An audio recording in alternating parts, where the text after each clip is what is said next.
Y esto, digo, deja de ser un simple monólogo para convertirse en un biólogo.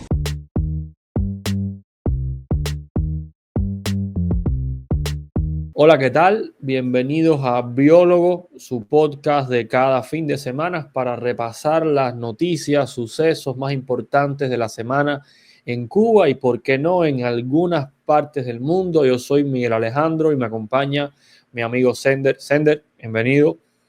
Hola Miguel, encantado nuevamente de estar de vuelta aquí en este podcast biólogo que hacemos un par de dos inclusive y dos meridianos y bueno, que se divide en las diferentes temáticas que abordamos. Súper complacido de nuevamente estar de vuelta y bueno, quiero confesarte que en lo que transcurre la semana me da mucha ansiedad por volver a este debate virtual que tenemos tanto tú y yo como bueno, los comentarios que nos dejan unos halagüeños y otros no tanto, pero bueno, eso no importa. Lo importante es que lo que digamos genere interacción y debate. Sí, realmente lo mejor del programa son los haters que aparecen con esos comentarios. Tú dices, bueno, pero ¿qué pasó allí? ¿De dónde eres? ¿Para quién trabajas? Muchas gracias, haters. Pero sí, igual, me está pasando igual. Creo que es muy bueno. Al menos si no triunfamos, por lo menos lo vamos a disfrutar bastante el proceso de seleccionar los temas y justamente de esperar. De todos modos, yo voy a probar la semana que viene dejarte a ti la presentación y quitarme esa tremenda responsabilidad que me pongo hasta nervioso para arrancar.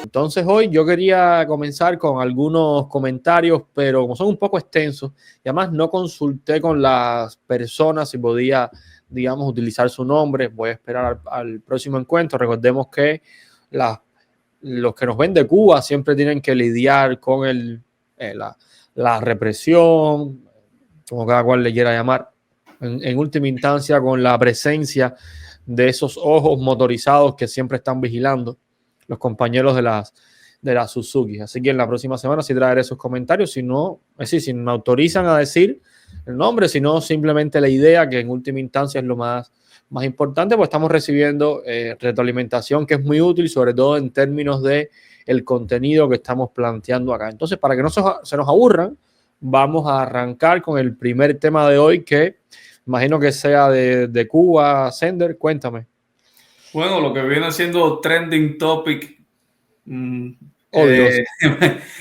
sabría bien cómo definirlo porque festivo para unos y triste para otros. Bueno, este onomástico polémico que es el cumpleaños del compañerito Sandro Castro, que bueno, se ha robado cientos de titulares por lo que ha significado esta celebración, que como ya varios han comentado, inherente o no, no hay nada malo en celebrar un cumpleaños, sino quién lo celebra y de la manera en que lo celebra. Porque precisamente en la semana pasada, cuando anunció que iba a celebrar esta fiesta en su bar privado, no hacía ni 2 días que el sistema electroenergético nacional había colapsado nuevamente, por lo cual ya dice mucho y que levanta, por supuesto, opiniones muy contrapuestas a esta realidad paralela que vive tanto Sandro Castro como muchas personas, digámoslo así, de la familia real, de esta ralea de pura sangre que ya conocemos, estamos muy familiarizados, familiarizados no de familia, que quede claro. Ya estamos muy familiarizados, bueno, con todas las polémicas que han suscitado por el boom de las redes sociales y, bueno, gracias a la internet que se ha globalizado mucho más todo lo que hacen y deshacen en la isla del Caribe, en nuestra isla del Caribe.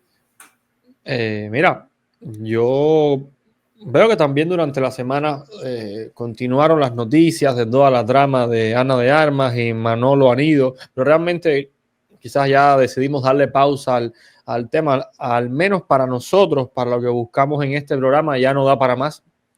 Ya ese puerco no da más carne, ese chicharrón no estira más, y entonces decidimos también ponerle, ¿sabes? Se lo comunico a la audiencia porque hemos recibido también comentarios con, mira, pasó esto. Y bueno, sí, va a continuar, pero ya la situación que se está dando ya escapa a nuestros intereses de comunicación, al menos lo que tenemos que decir ya lo dijimos. Entonces, continuando con esto que tú comentas, que son los escándalos de nuestra decadente realeza, una realeza tercermundista y demasiado patética, falta carente de clase totalmente. El tema del cumpleaños, bueno, hay muchas aristas, hay muchos enfoques que pueden ser excluyentes o complementarios, pero yo coincido sobre todo con las personas que no, el cumpleaños es algo que se celebra, que las élites habaneras, y digo élites habaneras porque realmente las personas con más ingresos en Cuba se concentran en La Habana, las élites habaneras siguen haciendo y seguirán haciendo sus fiestas de alta sociedad, no en términos de clase, sino en términos de dinero, donde nada falta y donde parece que está en Europa o en el propio Miami, independencia del ambiente, de la estética, de la clase que tenga, el buen gusto, vaya. Y no digo que Miami tenga mal gusto, mal pensados, que tenga el lugar. Pero a mí lo que me interesa de esto, como siempre, son dos cosas, o casi siempre. Una es el tema de la energía, no la energía eléctrica, la energía de lucha, quiero decir, y es que más allá de toda la rabia que puede generar, que genera y que tiene que generar el hecho de que un muchacho, por el simple hecho de ser nieto de alguien que usurpó el poder, que durante más de 50 años, bueno, Fidel estuvo 50 y tantos, casi 50 años en el poder, no voy a estar restando ahora en público, que me puedo equivocar, décadas en el poder, dirigiendo la represión y la destrucción de un país que sabemos que la riqueza que pueda tener Sandro Castro viene de esa familia, o sea, Fidel Castro, Raúl Castro, y que de pronto se muestre en cámara como un simple, él se diga un simple joven revolucionario, casi que es una ofensa, es la variante cubana de su celebración del cumpleaños, casi que es la variante cubana del que coman pasteles, como cualquier joven revolucionario que obviamente no puede festejar eso. Más allá de toda esa molestia que me parece muy legítima, muy válida desde el punto de vista humano, pero no somos animales políticos, que no significa que seamos bestias. Es el tema de la energía, ¿no? De cómo nos enfocamos y hasta qué punto concentrarse en condenar, reprimir a Sandro Castro puede tributar a un posible cambio en Cuba, quizás a dar la señal clara, ¿no? De que queremos, o que todo el mundo quiere, que el sistema caiga, que muchos cubanos repudiamos a esa élite, pero fuera de soltar la rabia. A mí siempre me recuerda la rabia mal utilizada, me recuerda la tribuna abierta, ¿no? Ir a gritar y ya. Y eso es lo que siempre me preocupa por este lado. Y lo otro quizás puede estar asociado a... se me fue la idea. Completo, totalmente, me distraje. Completo. Hablamos algún mediático de Sandro Castro y la significancia de su cumpleaños. Y el otro elemento es el que a mí me preocupa mucho en el cubano, es el tema de la solemnidad. O sea, eso lo hemos mencionado en otros programas, la solemnidad, lo épico, y es que en ningún lugar del mundo, ningún cubano, ninguna persona de manera general deja de festejar porque haya otra persona pasando hambre, porque hay otra persona pasando mucha necesidad.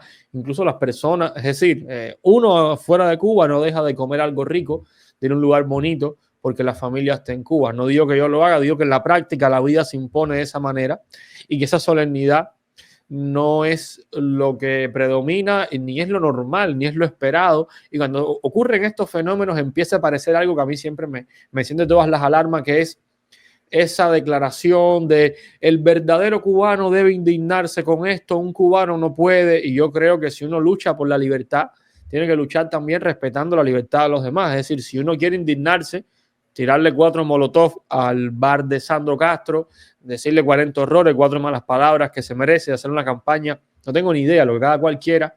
Tiene que respetar también el que no siente, el que no padece. Uno también lucha por los derechos del que no siente y el que no padece. Y cuando uno empieza a ver esa noción del deber social, que qué es lo que es ser cubano, que qué es lo que es ser patriota, como una norma para juzgar al que no lo cumple, yo empiezo a recordar automáticamente que sobre ese tipo de discurso es que se construyó toda la represión, la discriminación y la exclusión política y cívica en Cuba. Entonces también esto, o sea, lo digo para hacer un llamado, ¿no?, a todos aquellos que siempre están, cuando pasa esto, condenando al que no se suma. Mira, cada cual tiene derecho y a sumarse o no al ataque, a la cuestión, a la crítica. Y en este caso de Sandro, lo que molesta simplemente es el hecho de que es la familia real, ni siquiera que es el cumpleaños. Creo que su simple existencia de privilegio es lo que molesta. El cumpleaños quizás solo debe entenderse como el detonante, porque a mí me va a molestar que el día de mañana vaya por la calle, que no es el caso porque no estoy en Cuba, y verlo de pronto pasar en el famoso BM o Mercedes de aquel video especulativo. No sé si vayas por ahí también, si lo ves así, si estás de acuerdo, No, por supuesto, a mí me provoca un poco de rabia, pero en cierto sentido, ¿sabes qué es lo que sucede? Es que lo entiendo en la magnitud de la vida que él vive. Entonces, se siente con total impunidad, ha vivido toda su vida rodeado de privilegios y es más que lógico que responda a la realidad en la cual nació. Un hijo de vecino, por supuesto, que no tiene ni los recursos, ni la posibilidad, ni la capacidad de celebrar un cumpleaños de tal magnitud. Él, por supuesto, nació, se puede decir en la frase literal, en cuna de oro, y se siente con esa capacidad de celebrarlo y anunciarlo, porque ¿qué le importa a él si alguien deja de comer en Cuba, si hay un niño pasando hambre, si hay alguien en un hospital que no tiene una medicina? Porque simplemente no está en su modus operandi, su modus vivendi, y no responde a esa realidad, porque él obviamente vive en una Cuba paralela. Bueno, ya se han corrido ríos de tinta y palabras y verbos comentando sobre eso. Entonces, simplemente responde a esto. Lo que me da un poco de gracia que ni siquiera tiene el talento artificioso de su abuelo para meter tupes, ¿entiendes? Te das cuenta que es una chabacanería absoluta de su parte, que obviamente carecen, vamos a decirlo, de ese sentido mitómano que tenía su abuelo, tú sabes, de dorar píldoras en su caso, y te das cuenta que eso de decir, voy a celebrar como todo un joven revolucionario, dices, ¿de qué estás hablando? ¿Entiendes? Todo iba bien hasta ahí. Sé coherente con tu discurso. Fíjate que hubiera tenido más sentido, que ya de por sí es despreciable. Bueno, si hubiera dicho, lo voy a celebrar porque me da la gana, literalmente porque te da la gana de hacerlo. Que es la verdadera razón. Porque es la verdad, porque puedes hacerlo. A ver, que esto no se, que nadie entienda esto como una excusa, que estamos hablando de por sí es condenable. Pero si lo hubiera dicho, si lo hago porque me da la gana, entonces, bueno, responde coherentemente a lo que él pertenece y ha vivido. Pero entonces te das cuenta que es una representación cínica de su estrato social, que obviamente ni eres joven revolucionario, ni eres consciente de lo que se vive en el país, aunque tal vez sea consciente, pero te da soberanamente igual. Y bueno, tan sencillo como eso, y sobre quien se pliegue o no al discurso de indignación, eso creo que está en la conciencia moral de cada quien responder a esto. Yo te digo, la vida va a continuar más mal, más bien para cada persona, y bueno, plegarse o no al trending topic de este momento, creo que es una decisión tan particular que hay que respetar quien lo haga, quien no, por supuesto. No voy a hacer ningún tipo de apología a los que dicen, no, que lo celebre porque esto y lo otro, porque no. La cosa no va de eso. La cosa no va de eso, porque un ejemplo, cuando no sé si recuerdas aquel evento, es el de Dinner en Blanc, que se organizó en el Hotel Nacional de Cuba. Sí. En el caso supuesto, por ejemplo, ya yo estaba aquí en España, por supuesto, que hipotéticamente que me hubiera llegado una invitación, yo hubiera rechazado eso, sabiendo por qué, por las condiciones que se está viviendo en mi país, porque hay miles de familias que comen una vez al día.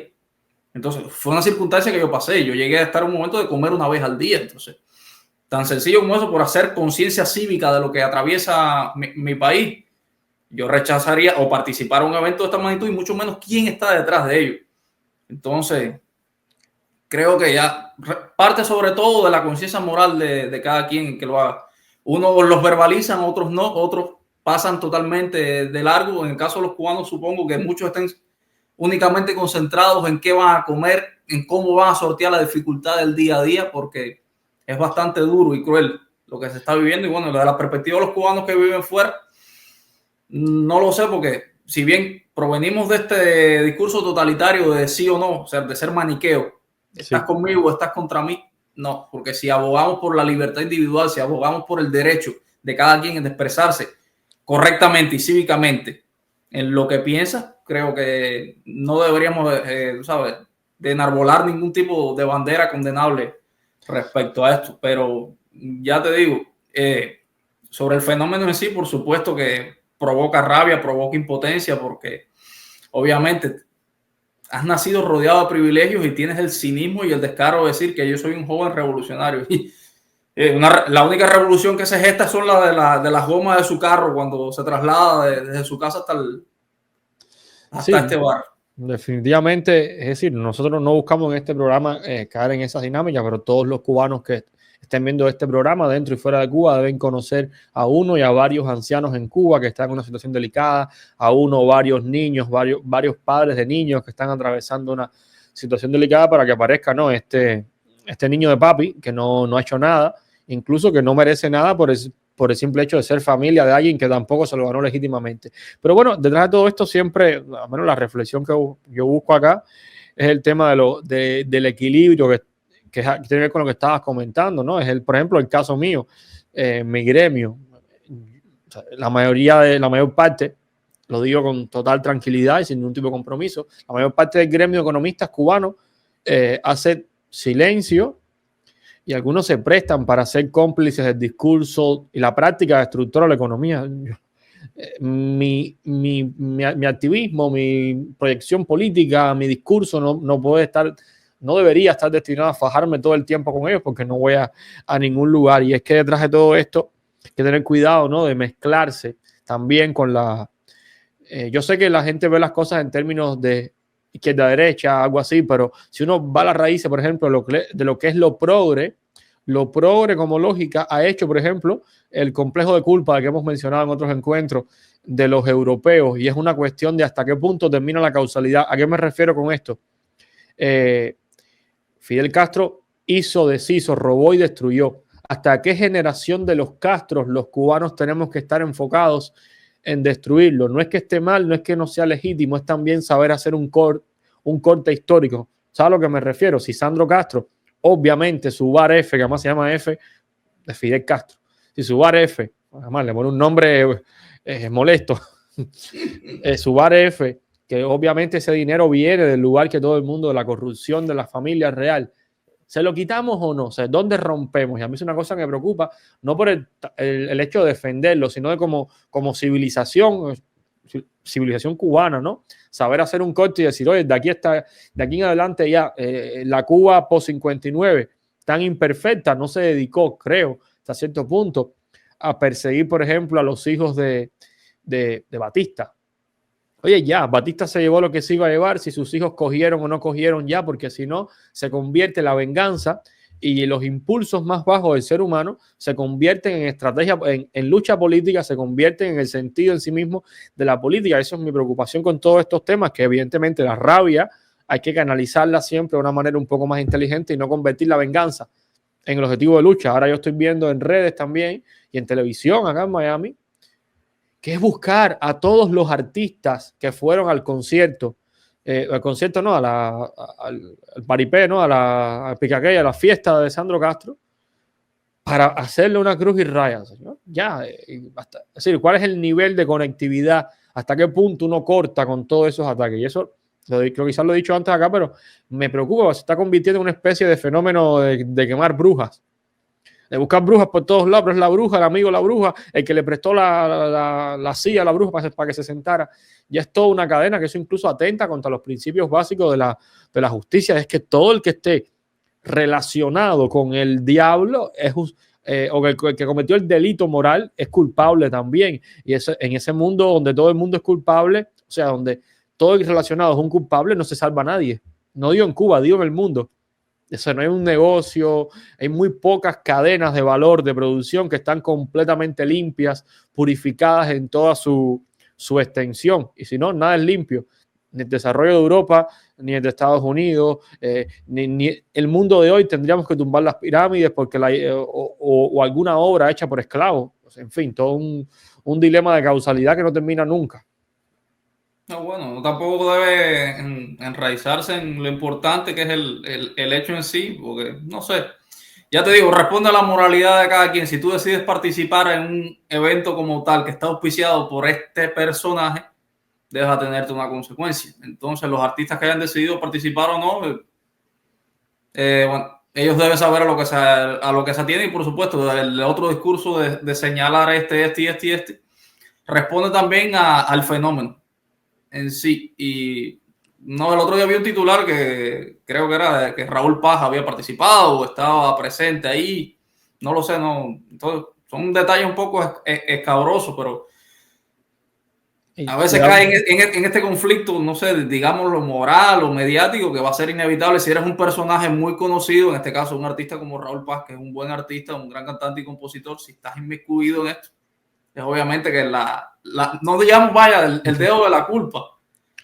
pero sí de que participaste y eres un poco cómplice. Se puede asumir un poco esto, eres un poco cómplice, no sé, con esta alienación o festividad que bueno, viene a dar margen con todo lo que va sucediendo. No pienso que por eso seas mala persona. O sea, cualquier muchacho que haya ido ahí, no creo que por eso haya sido mala persona. Intrínsecamente, obviamente, si participaste porque tienes mucho dinero, ya vimos los precios exorbitantes que estaban ahí. No por eso te haces mala persona, pero sí creo que eres un poco cómplice de lo que sucede. Bueno, es que inevitablemente uno, cuando estuvo adentro de Cuba, fue cómplice. Por la escuela, es inevitable. Ahí. Uno también tiene que hacer ese tipo de análisis en retrospectiva, porque tú y yo fuimos cómplices cuando estábamos en la universidad, porque respondimos a una ideología, porque nos manifestamos a favor de una ideología en un pasado, antes de despertar. Entonces, creo que también uno debe poner en una balanza ese tipo de señalamiento, porque, un ejemplo, si dice Raúl Paz que en el caso hipotético, no me contrataron para ir, él es un artista y responde a eso. No tiene que estar necesariamente, a ver hasta dónde sé, no tiene que estar necesariamente vinculado a él, ¿entiendes? Entonces cae en esta dualidad, por ejemplo, no sé, que los Rolling Stones hayan ido en Argentina de la dictadura, ¿no? Y ya por eso eran cómplices de la dictadura argentina. Sí, exacto, es el tema de la causalidad, de hasta dónde, cuál es el límite para que todo tenga un equilibrio y todo sea racional. ¿Te imaginas que hubiesen desaparecido en Alemania hasta el que instaló las duchas de los campos de concentración? ¿No? Ahí se establece un nivel elemental de responsabilidad, de culpabilidad, y los demás, bueno, más o menos si se pierde algo, porque si no caemos como en Cuba. Recuerda que hubo una época en Cuba en los 60 donde, bueno, eso desapareció el otro día, como quien dice, que tenías que presentar tu historial, tu pedigrí ideológico de que si habías participado en la campaña de alfabetización, que si habías hecho, qué sé yo, miliciano, y todo eso era importante para tener un trabajo. Entonces, ¿qué era más importante? Tu competencia, tu capacidad, que estamos construyendo una especie de sociedad de una moral política, ideológica. En fin, es un tema que se nos va el tiempo en esto, pero sí valía la pena quizás abordar esto y bajar las rayitas, ¿no? Por los niveles de intensidad y sobre todo de objetividad, de qué es lo que hay que atacar, qué es lo que hay que tumbar. Yo no creo, eso lo comentamos en un programa, que persiguiendo a los artistas que colaboran, ¿no? Que se acercan, porque hay niveles. Una cosa es, por ejemplo, Raúl, o el otro, Raúl Torres, me voy a equivocar. Raúl Torres con ni siquiera la canción fea esa, Fidel Castro, que insisto, no es porque sea Fidel, yo le quito la letra y no me gusta la canción como suena, no tiene nada que ver, es fea, una canción fea, perdón que le guste. Y otra cosa es la actividad molesta, subversiva, ¿no? Engañosa, propagandística, enajenante de él como actor político. Una cosa es eso, que sí tiene una connotación importante, y una cosa es aparecerse en él.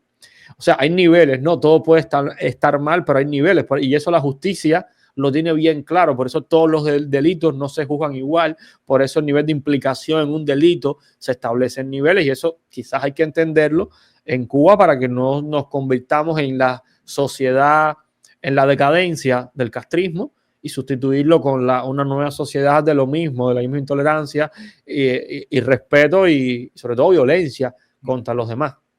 En fin, no es que Raúl Torres sea Julio Iglesias, pero bueno, si canta algo bonito, ya, pues nada, bueno, se le aplaude. Me viene a la mente ahora dos ejemplos. Primero es Lola Flores, la magnífica y universal cantante Lola Flores, la faraona, que hizo apologías de Franco, que ella dijo que en su tiempo Franco le dio trabajo y le dio comida, entonces le dio dinero. Entonces, ¿quién va a condenar a Lola Flores, una artista de esa magnitud, por hacer apología de un dictador? O, y me viene a la mente también entonces Les Luthiers, en una actuación que tuvieron en el Teatro Colón, donde estaba presente Videla, y luego de terminar la actuación, Videla pasó a saludarlos al camerino. Entonces, ¿vas a condenar a Les Luthiers por haber tenido, vamos a decir, un gesto diplomático? Incluso le preguntaron, ¿no? ¿Qué respondieron ustedes? Dice, nosotros, era el presidente de la República, ¿qué íbamos a hacer en ese momento? Exactamente. Claro. Entonces, la vida tiene matices con respecto a esto este tipo de cuestiones, ya sea de connotaciones morales, políticas, incluso artísticas, porque por supuesto que vienen inmiscuidos y el arte en sí siempre ha sido una herramienta ya tanto de propagandismo como de legitimidad.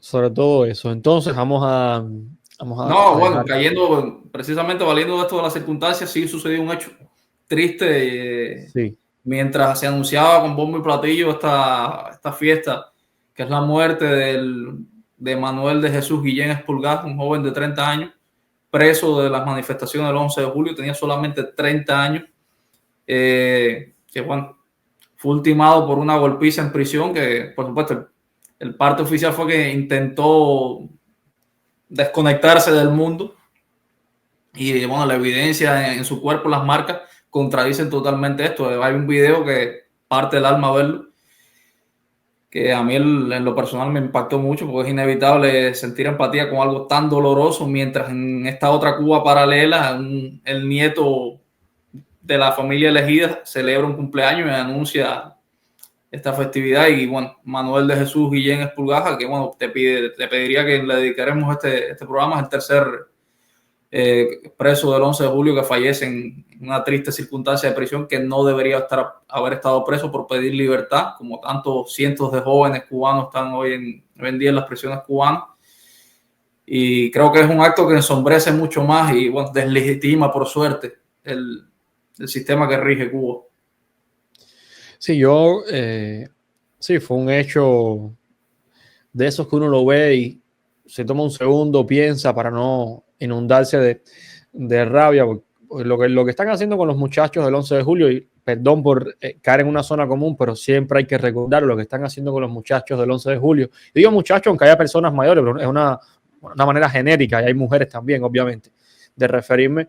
Es criminal, y voy a mencionar quizás un elemento que no es ni siquiera significativo, pero es uno de los que tomo siempre como referencia. Si la gente en Cuba, en las calles, en libertad, cuando digo libertad es con unas comillas inmensas, me refiero formalmente en libertad, o sea que estos están presos, están pasando muchísimo trabajo, hambre, penuria. Imagínate dentro de una prisión, o sea, si en Cuba no hay recursos, ¿qué quedará para mantener una prisión? Y es que el tema de las necesidades básicas no están cubiertas en una prisión en Cuba. Hay muchísimos casos de enfermedades que no les cubren medicamentos, una situación, yo creo que desde el punto de vista psicológico es extremo. No sé, los estándares internacionales habría, pues yo no los conozco, pero estoy seguro que hay elementos para en cierta medida intentar mostrar las condiciones de los presos políticos cubanos como tortura. Me imagino que los especializados en eso sí lo estén haciendo. O sea, no una tortura como un método específico, sino la prisión en sí misma, por las condiciones que tiene, porque los presos en el mundo hoy no son personas sin derechos. Los presos también tienen derechos en términos de, que, digamos, el espacio que deben tener, las reglas de alimentación, las salidas a coger el sol, incluso las relaciones conyugales con sus parejas, del sexo que sean.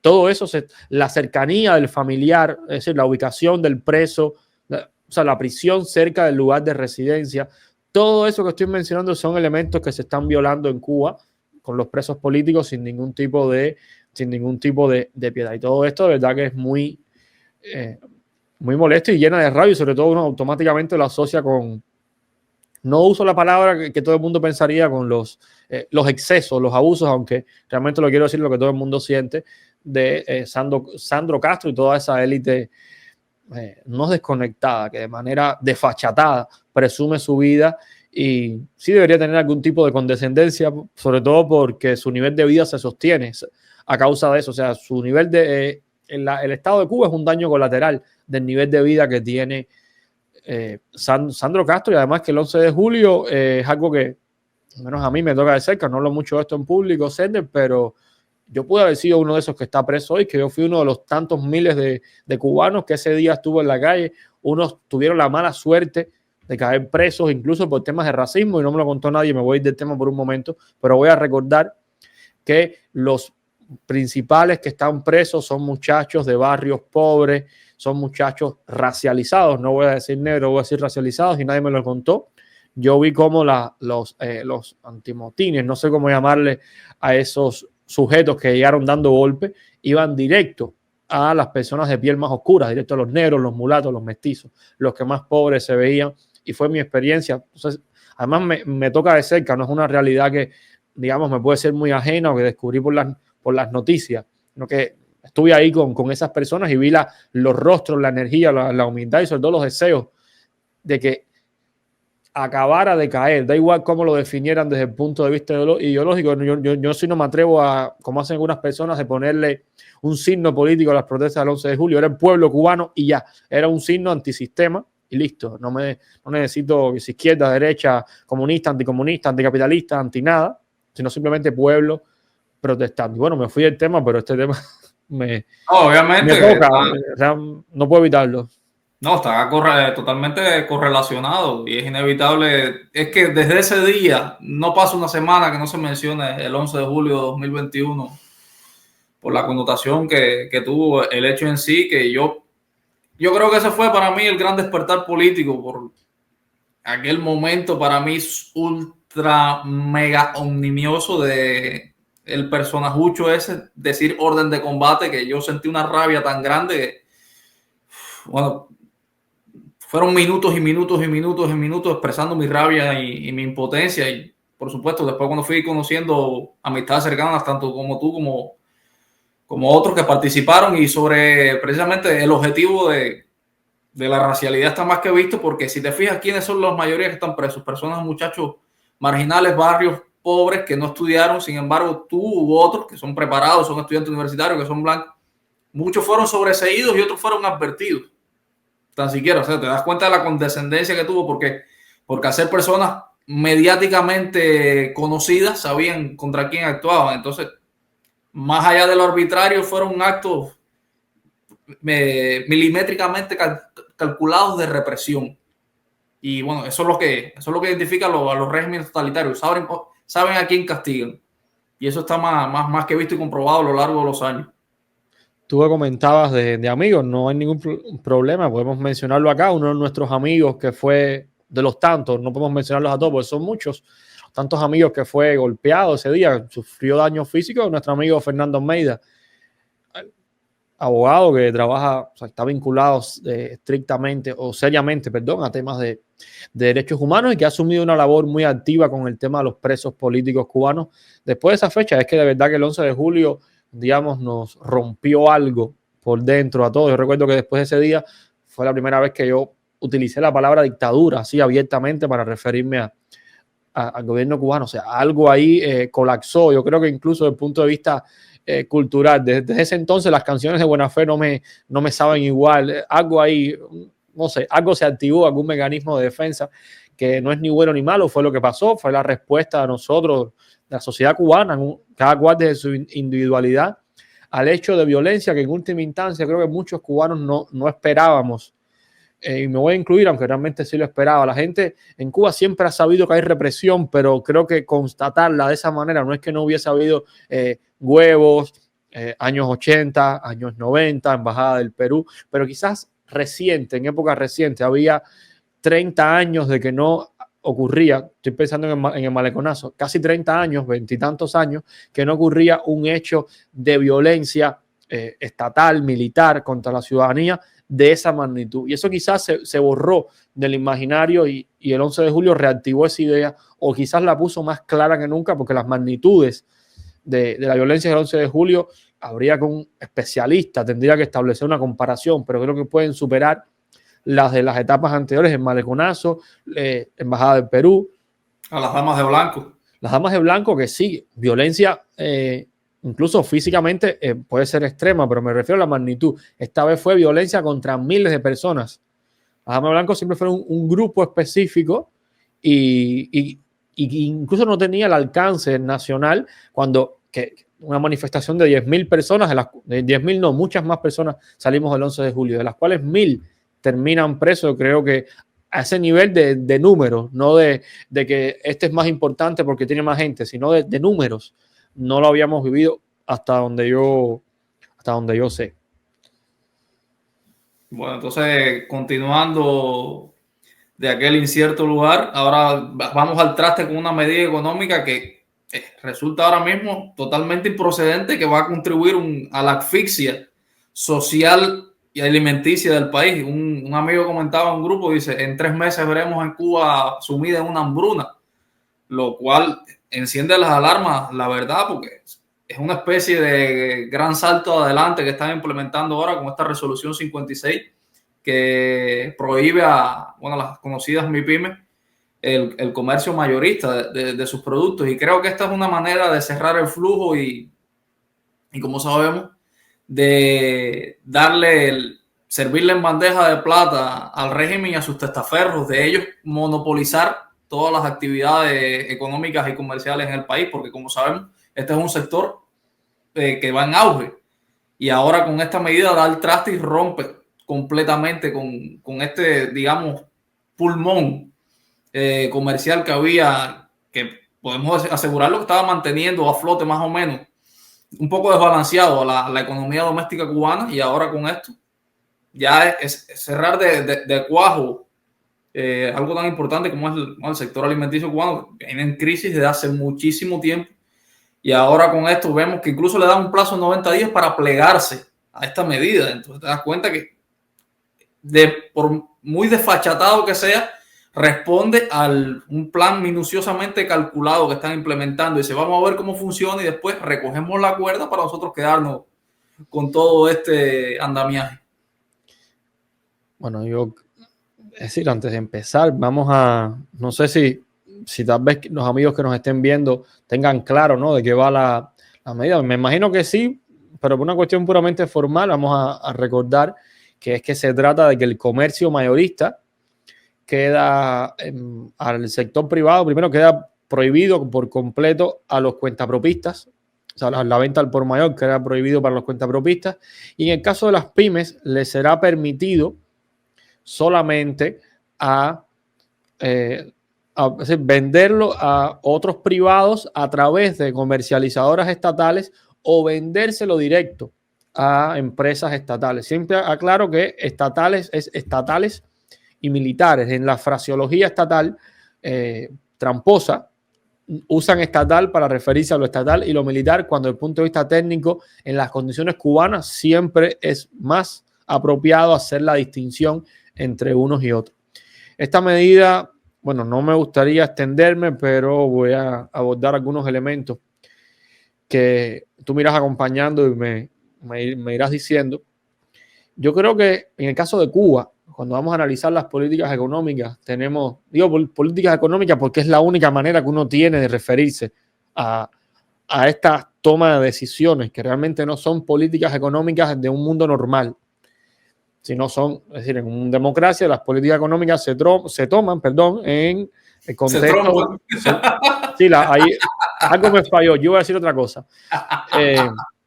Se cruzan con la ciudadanía, ¿no? La capacidad de la ciudadanía de enfrentar las medidas, ya sea en la próxima elección, tomando las calles, incluso diciéndolo en redes sociales de una manera libre.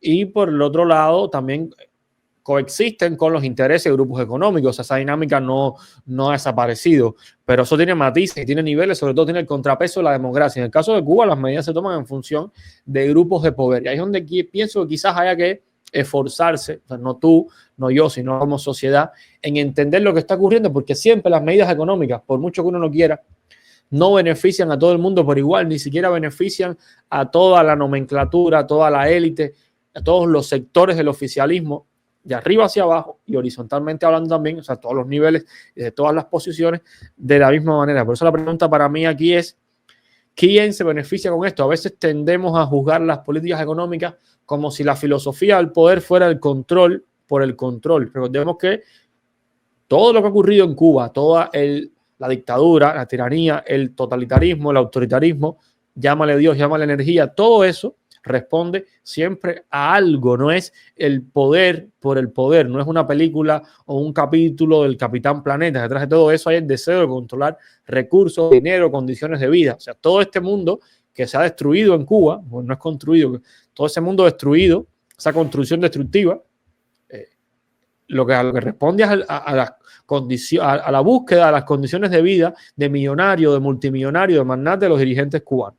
Toda esta muela, aparentemente, es para decir que quién va a ganar con esto Y yo creo que hay dos grupos. Estuve viendo diferentes análisis de personas, economistas, no economistas, personas cercanas al sector privado, y he visto todo tipo de ideas, y realmente lo que más me convence, lo que yo considero también, es que esto está buscando, hay que incluir siempre el poder, en primer lugar, crear, digo crear porque quizás es la palabra correcta, nuevamente una red de tiendas estatales que funcionen. ¿Y para qué? El control por el control a mí nunca me ha convencido como argumento. Siempre tienen que buscar algo que tenga que ver con dinero. Y es que si las tiendas en MLC se abastecen con la importación del sector privado, las tiendas militares, los militares van a poder recuperar una parte de los ingresos por remesa. Recordemos que una parte significativa de la remesa se queda dentro del grupo económico asociado a las pymes, que podrán ser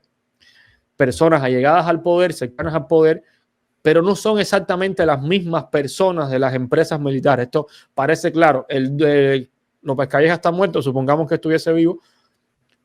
Cuando estaba vivo, no decía, ay, qué bueno, el dueño de la pyme tal este año facturó 50 millones de dólares. Qué bueno, porque no es la misma persona, y eso hay que entenderlo también en la dinámica económica cubana, que sean grupos de poder no quiere decir que el bienestar y la condición de milloneta, de magnate de uno, sea la de otro. Entre ellos hay conflictos. Creo que es muy normal entender que dentro de un grupo de poder hay conflictos de intereses, pues los intereses siempre son personales. Yo creo que en primer lugar puede estar que un grupo de militares detrás de la política estén buscando rearmar la estructura de obtener remesas producto de las tiendas, porque la gente, el dinero se quedaba en última instancia en las pymes. Eso puede estar por un lado. Es decir, que buscan obtener más remesas a partir de la importación del sector privado. Y por el otro, yo no creo que sea una ofensiva, por así decirlo, contra el sector privado. He sostenido en otros espacios, todavía lo considero, que el problema aquí no es de propiedad jurídica, no es una cuestión de papel. Digamos que a los militares y a la élite cubana tú le dices propiedad privada, le da una epilepsia, le da un ataque de alergia o de pánico, sino de quiénes son las personas. ¿Por qué digo esto? Porque un grupo, en la práctica, solo un grupo específico de importadores privados, sino un grupo va a perecer y otro grupo va a triunfar. ¿A qué me refiero con esto? Como ahora tienen que importar,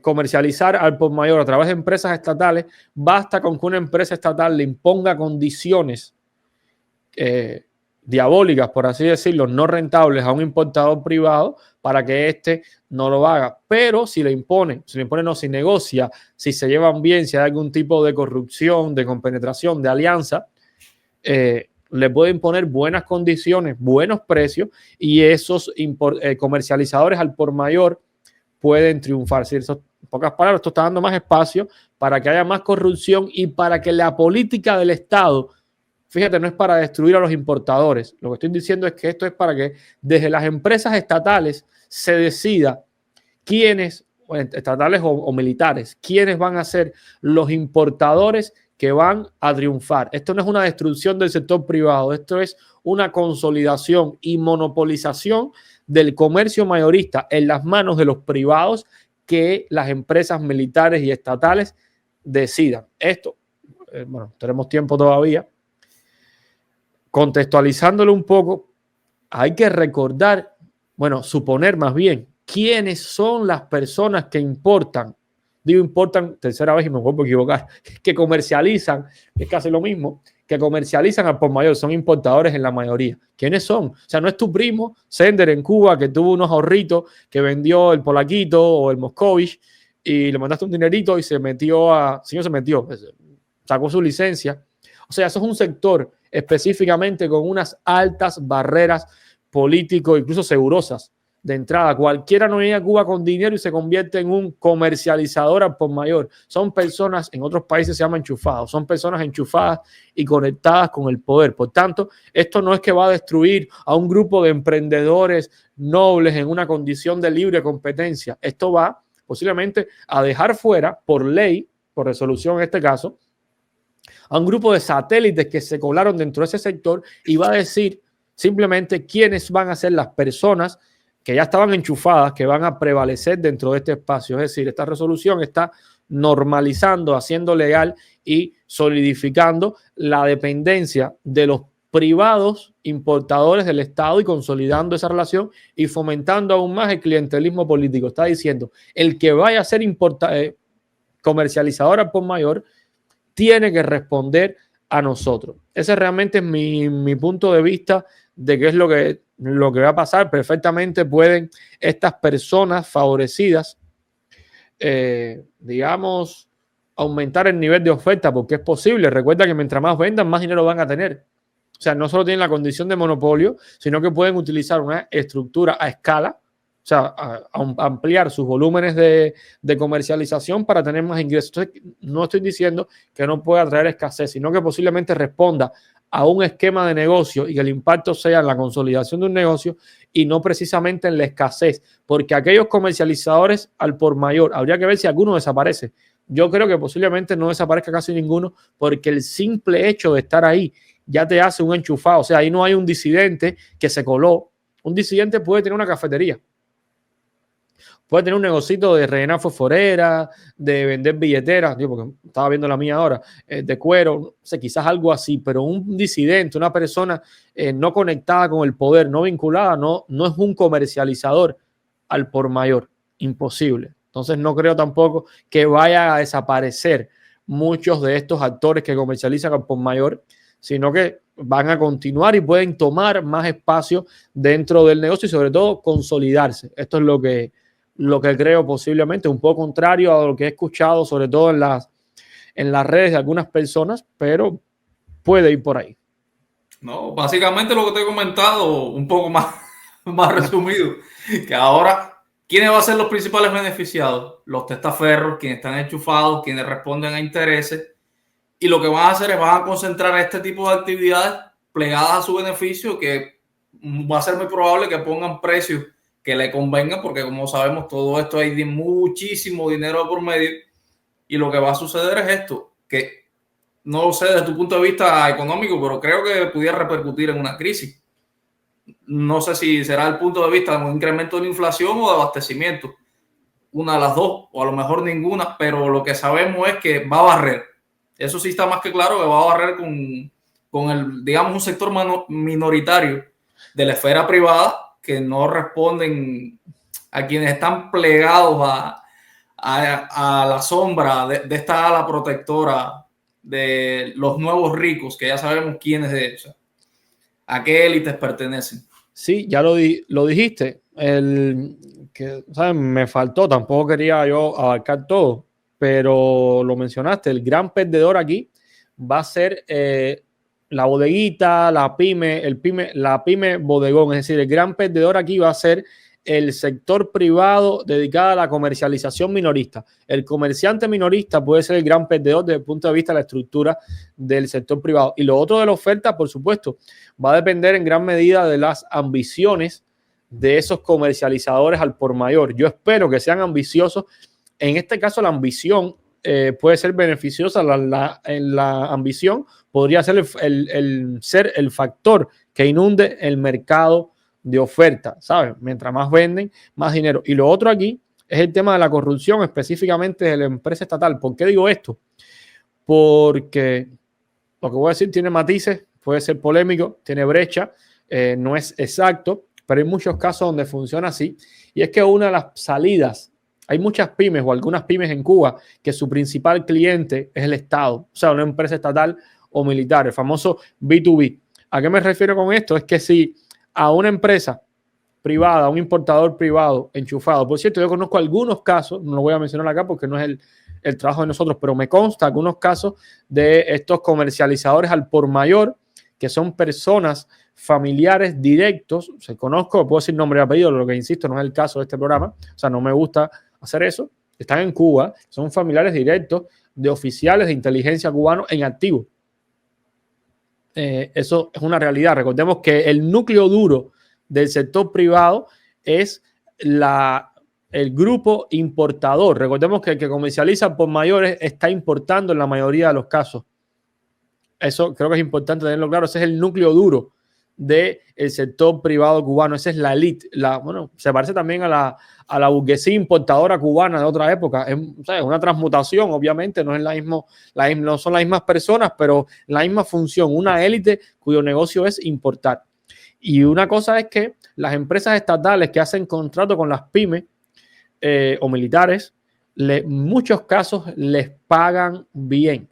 Y eso se puede entender también como un proceso de corrupción. O sea, perfectamente, si la empresa estatal le paga, esto es un poco alocado, entre comillas, pero van a darse los casos y nos enteraremos. Si la empresa estatal le paga a la pyme mucho más de lo que le pagaría un privado, otro privado, por comprar al por mayor, esto puede generar un mecanismo de corrupción donde se pone de acuerdo el dueño de la pyme y utiliza la empresa estatal como mecanismo para darle más dinero en pesos cubanos. No sé si me está siguiendo. Una coima de toda la vida. Una coima. Es exactamente. De toda la vida.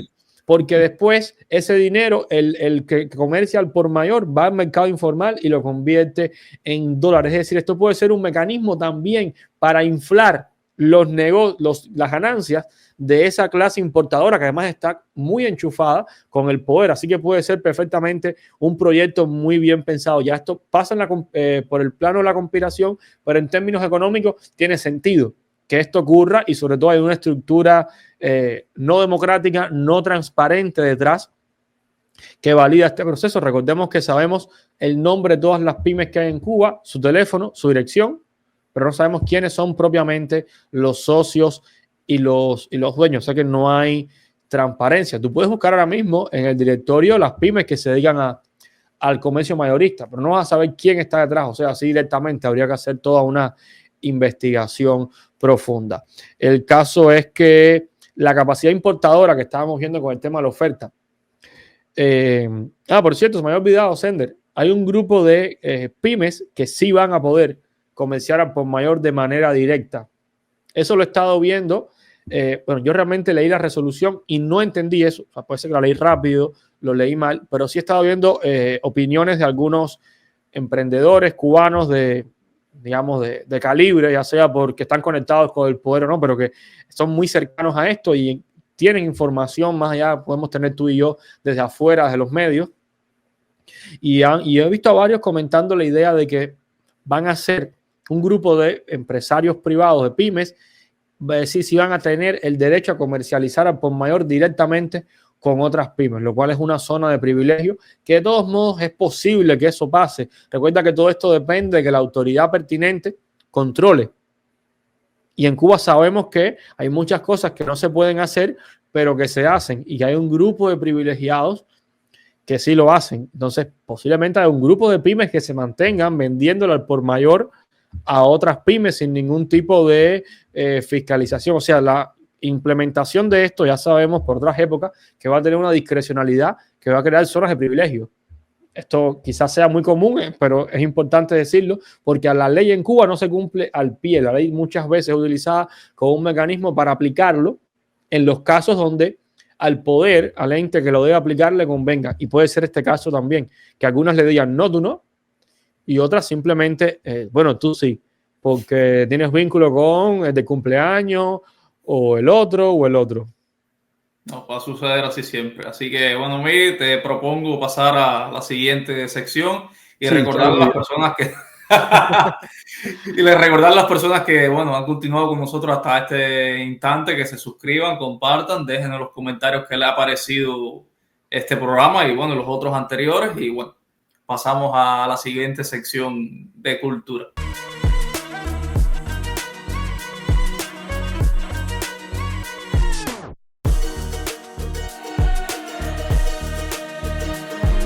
Bueno, amigos, muchas gracias por la sintonía. Les pido nuevamente que se suscriban, que compartan, que comenten. Estamos muy felices, Miguel y yo, de esta interacción que estamos teniendo, tanto uno como otro, como ustedes, en los comentarios que nos van dejando.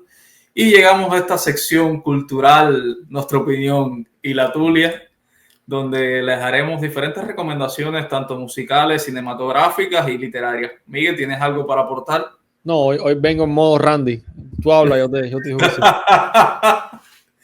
Bueno, me toca una vez más a mí asumir entonces las riendas de esta sección.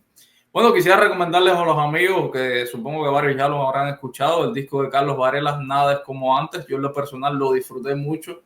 Apenas lo tuve en mis manos, vamos a decirlo así, de esta manera metafórica. Creo que hay temas que son valerianos, valga la redundancia de su apellido, que me remontaron un poco a esos discos magníficos de Siete y Como los Peces, que en mi etapa universitaria fueron una obsesión.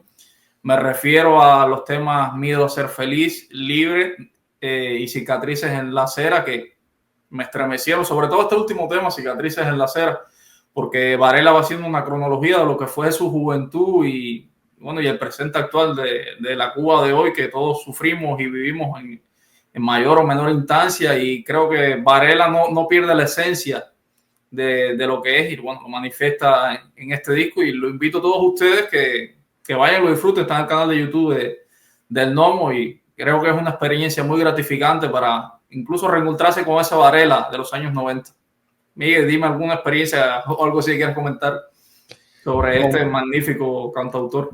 Con Varela, no, yo no he escuchado el último disco, pero hay una canción de Varela que yo conocí por Sabina, y creo que fue la primera vez que empecé a escucharlo. ¿Sabes cuál es? Que es Pequeños Sueños. Y una vez yo leí que Sabina había dicho que esa era la canción que a él le hubiese gustado escribir. O sea, esta canción que si la escuchó sintió envidia, y creo que después de eso fue que empecé a escuchar a Varela, y casualmente esa es una de mis canciones preferidas de él. Esa y esta del Contén del Barrio, que no me sé ni el nombre, pero sí, me gusta mucho, y pronto estaré escuchando el disco y aprovechar tu sugerencia, que además lo he visto en las redes. Yo lo último que escuché de él fue la canción de la que habla de Nos hicieron tontos. Perdóname que las olvide. La fiesta de los tontos, está incluido también. Tontos, exactamente. Con su Lizzy Project. Pero creo que el sonido de antes me gustaba más que este pop rock, pero igual le voy a dar la oportunidad. No, incluso Varela aquí hace una exploración de diferentes géneros, tanto como el rock, como la trova, con esta función. El caso de Libre es una canción pop, completamente pop. Sin embargo, hay matices que uno identifica enseguida desde el punto de vista de sus versos, bueno, y las imágenes poéticas que va haciendo Varela. Varela para mí es un gran cronista de la música, bueno, un trovador, y esa esencia nunca la va a perder. Y bueno, más allá de su voz identificable e imitable, que todos en alguna mayor medida hemos cantado en su estilo tan particular.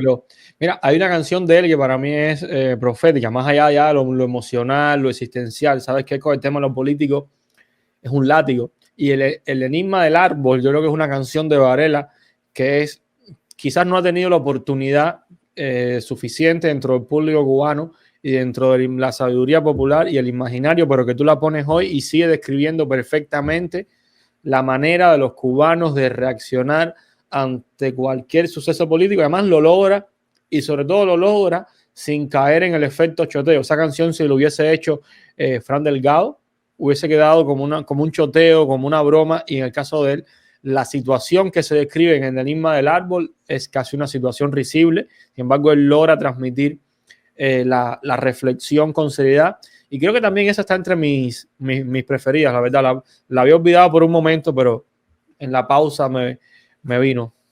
No, yo soy bien de estos cuatro magníficos, son Gerardo Alfonso, Santiago Feliu, Fran Delgado y Varela. Yo soy más del equipo de Fran de toda la vida, por su manera tan jocosa de tocar, interpretar música, y su manera, bueno, es un trovador de culto para mí, pero bueno, Varela es inevitable que es más introspectivo, y esos momentos de soledad, introspección, son muy necesarios, y uno creo que se cierra en este mundo, universo, y vuela.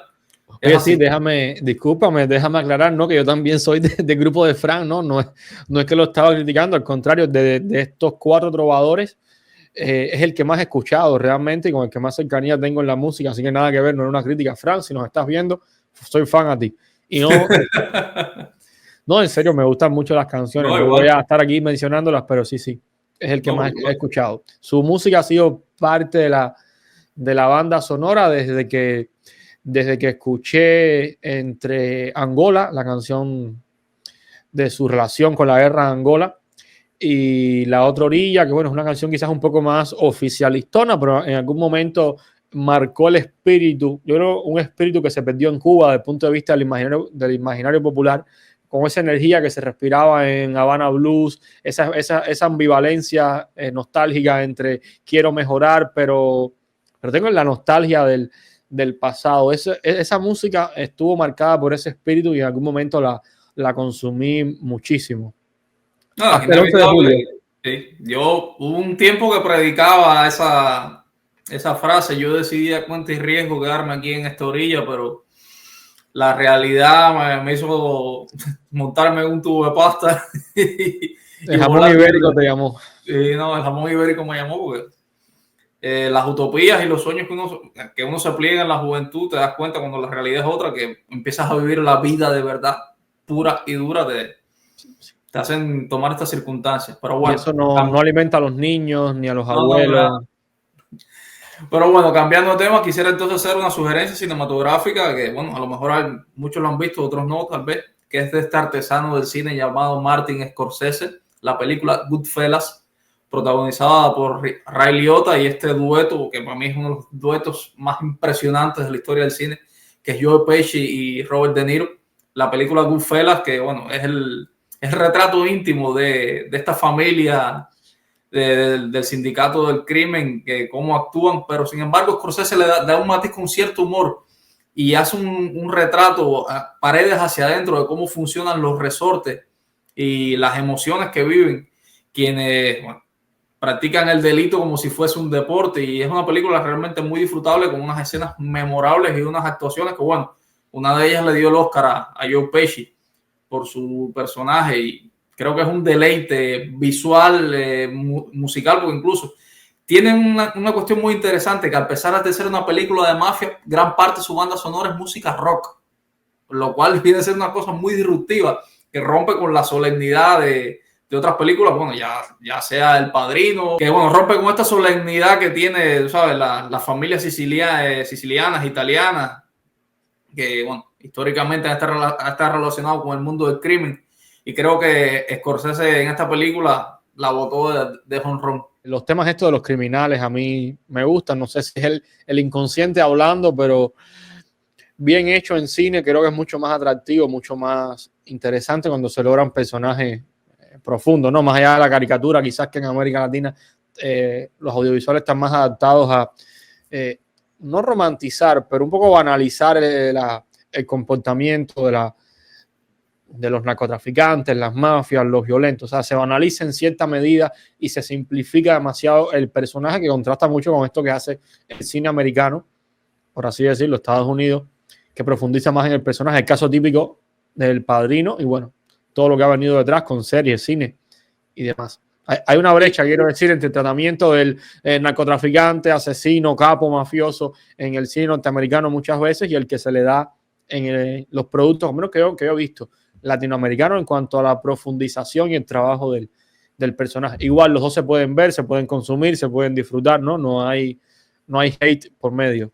No, parte del punto de vista de idiosincrasia, sobre todo. Si bien el cine americano o cine noir, en este caso, que le da un aire de solemnidad, como ya podemos ver, bueno, porque por supuesto son familias criminales que están instituidas por ciertos valores y códigos que uno a la sazón como un ciudadano les rompe bastante, pero bueno, responden a eso, responden a maneras de pensar y ser sociales, como mismo sucede en el caso ya sea del Señor de los Cielos o el Patrón del Mal de Colombia, pero lo que sí no se puede señalar es, o sea, lo bien interpretados que están estos personajes, tanto uno como el otro. Ahora mismo me viene a la mente el Pablo Escobar que hizo Javier Bardem o el Pablo Escobar que hizo Wagner Moura. Te das cuenta que, o sea, detrás de eso hay un trabajo muy solidificado. Sin embargo, uno que sí me impresionó mucho fue la serie colombiana El Patrón del Mal, quien hace de Pablo Escobar. Es verdad que lo estás viendo literalmente. Sí, es un muy buen actor, que de hecho el Pablo, o sea, el actor que hace de Pablo estuvo reciente aquí creo que en Miami, haciendo un espectáculo de teatro. O sea, es un actor reconocido como buen actor, y hace poco sacó una película con el mismo actor que hace del hermano, el primo, ¿no? El primo de Pablo, el financista de Pablo, Gonzalo, ¿no? Creo que era se llama Gonzalo Gaviria. El mismo actor que hace de Gonzalo y él hicieron una película reciente sobre el asalto a un banco. O sea, ese dúo de actores funcionó bien y a la película le ha ido bien también. Bueno, aquí ya vemos que hemos caído en otro tipo de recomendaciones fílmicas y cinematográficas. Bueno, y quisiera pasar esta parte a comerciales y les recomiendo a las personas que han llegado hasta esta instancia con nosotros mi libro Fraccionarios de Narrativa, que bueno, les dejaremos el enlace aquí abajo, donde hago diferentes exploraciones desde la ficción histórica, el realismo, incluso un mundo donde un reloj hace la historia de la ciudad.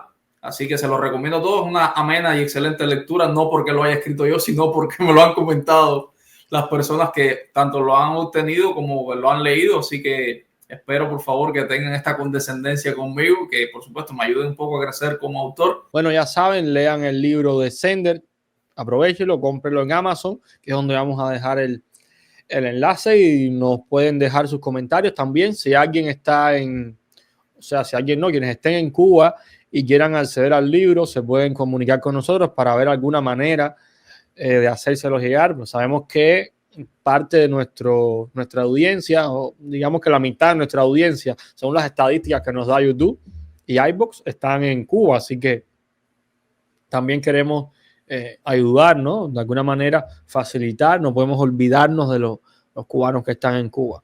Entonces, Sender, salimos de la cultura, la literatura, el arte, el cine, los narcos, los capos, Scorsese. Caemos en la estación Magallanes.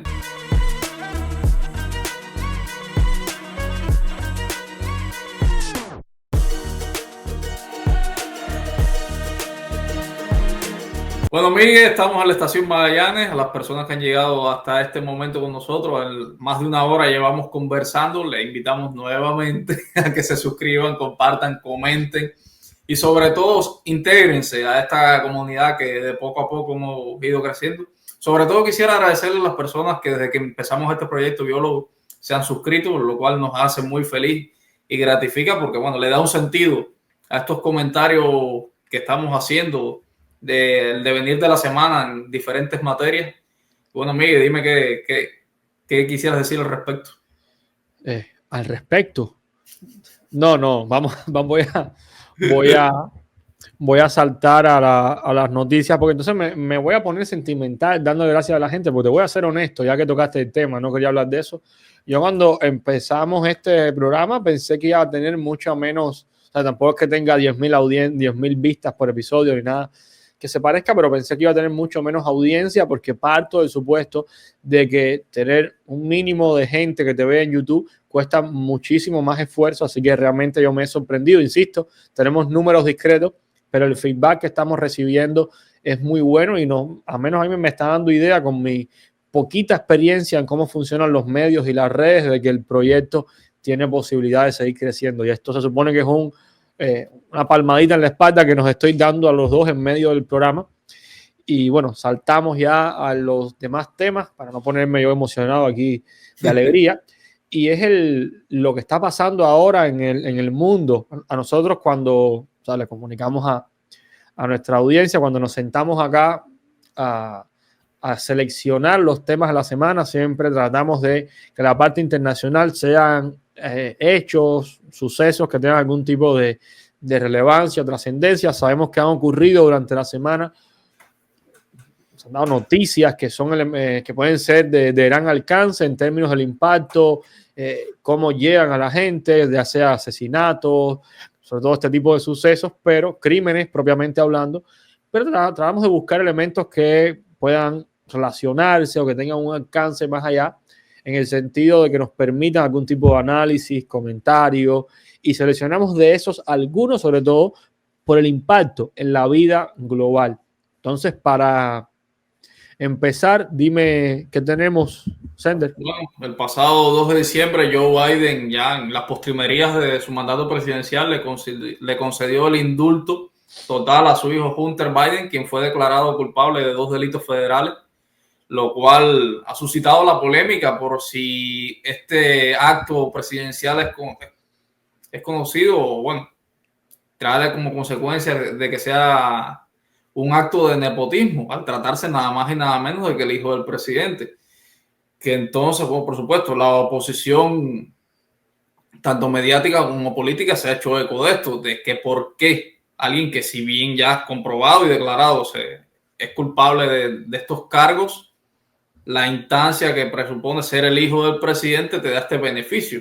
Ahora mismo, haciendo memoria, recuerdo algo parecido que sucedió en Cuba en los años 20 con el hijo de Alfredo Zayas, quien era el encargado de la Lotería Nacional, quien fue apresado y enjuiciado y encarcelado por delitos de corrupción, y creo que no llegó al día en la cárcel porque Alfredo Zayas lo indultó, lo cual, hasta donde yo conozco, es la segunda vez en la historia cuando un padre indulta a su hijo por un cargo, por un delito, lo cual viene a ser algo curioso, incluso casi 100 años después, para que tú veas este tipo de conexiones histórico-políticas que suceden.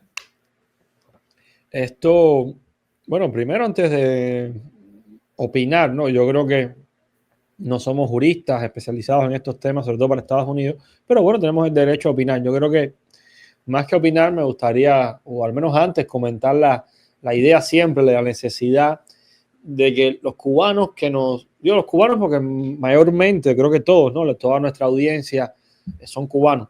Los cubanos que somos, iba a decir vírgenes, neófitos, recién iniciados, sobre todo en la democracia, porque básicamente nuestros primeros años de vida, que muchas veces son los más importantes, o sea, a nivel de cuando uno quiere conciencia, quiero decir, nuestros primeros años conscientes, nuestros primeros años de educación, incluso algunos ya da un poquito más allá de esos primeros años, estaban marcados por la falta de democracia, autoritarismo, etcétera, en Cuba.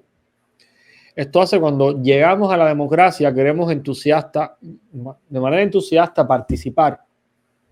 Y a veces hay ciertos códigos que no comprendemos y sobre todo que nadie nos enseña. O sea, cuando un cubano llega a España, hasta donde sé, no hay un curso que pasan todos los cubanos cuando llegan a España de así se vive en democracia. Es un largo proceso de aprendizaje que tiene que ver con las experiencias e interacción de cada cual. Lo mismo pasa con Estados Unidos. No hay un curso de transición de sujeto criado en democracia a sujeto que va a vivir, criado en dictadura, perdón, a sujeto que va a vivir en democracia. Ese proceso es azaroso en el sentido de cada cual, dependencia de las experiencias, las interacciones, y a veces no siempre, a veces los cubanos no siempre tenemos esa capacidad de decir, ok, voy a sentarme a reflexionar todo aquello que es propio de una sociedad de dictadura para comportarme como una democracia. ¿Por qué digo esto? Cuando entramos al tema de Biden, no se trata aquí de quién es demócrata, quién es republicano, y ser republicano implica fajarse siempre con los demócratas y ser demócrata implica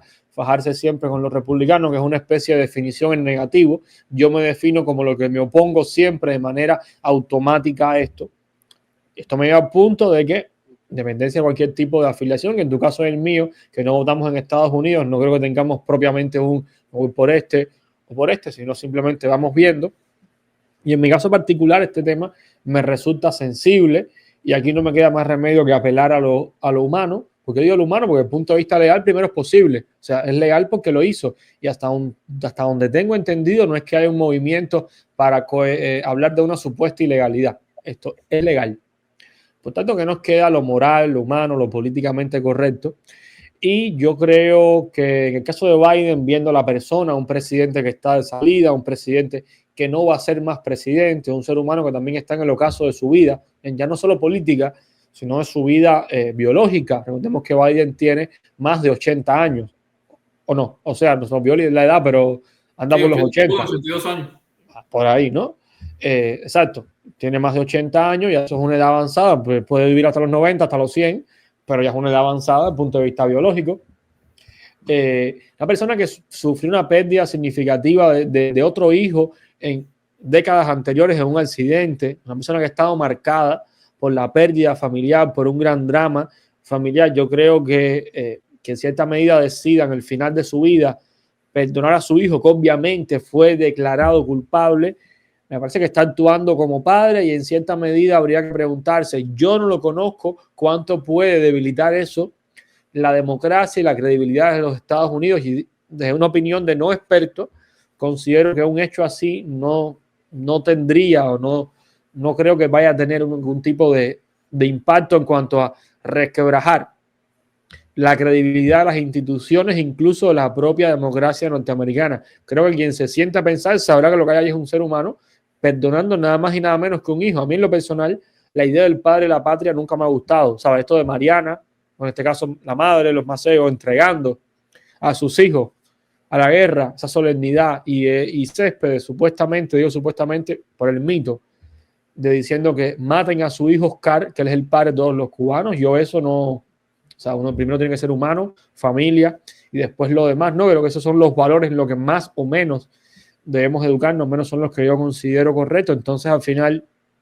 no me parece precisamente algo condenable, además del contexto en que lo está haciendo. Recordemos que Trump, ha tenido un discurso, sobre todo los trumpistas, los magas, de que ha habido contra Trump una campaña, una cacería política, y que él va a responder a eso cuando asuma el poder. Así que si en cierta medida Biden lo hizo pensando en cuidar a su hijo, eso es desconociendo yo el alcance real que puede tener Trump sobre el hijo de Biden, estando este en prisión. También me parece admisible en un sentido lo humano, ¿no? Un padre protegiendo y buscando a su hijo de regreso. Por supuesto, esta es mi opinión. No, bueno, desde el punto de vista empático y humano, hay que darle este matiz de comprensión. No es menos cierto que alguien estaba marcado por las pérdidas nada más y nada menos que de 2 hijos. Su hija cuando en un accidente junto a su esposa, y su otro hijo a unos 5 o 6 años. Entonces, uno mirándolo este matiz es más que obvio que responda a esto, porque sería para él un duro golpe, por lo cual, si nos atenemos estrictamente a esto, recordemos que desde el punto de vista procesal, a las madres cuando encubren a sus hijos no se les acusa. Uno debe tener en cuenta esto también, sea el delito que sea. Una madre por encubrir un hijo no se le acusa en un juzgado, porque sabemos que va a responder a ese instinto. Y cuando un padre hace esto, bueno, también se le debe hacer esta especie de excusación, apología, entendámoslo así. Sin embargo, hay otra cosa curiosa. Biden es el presidente que menos indultos ha hecho durante su mandato.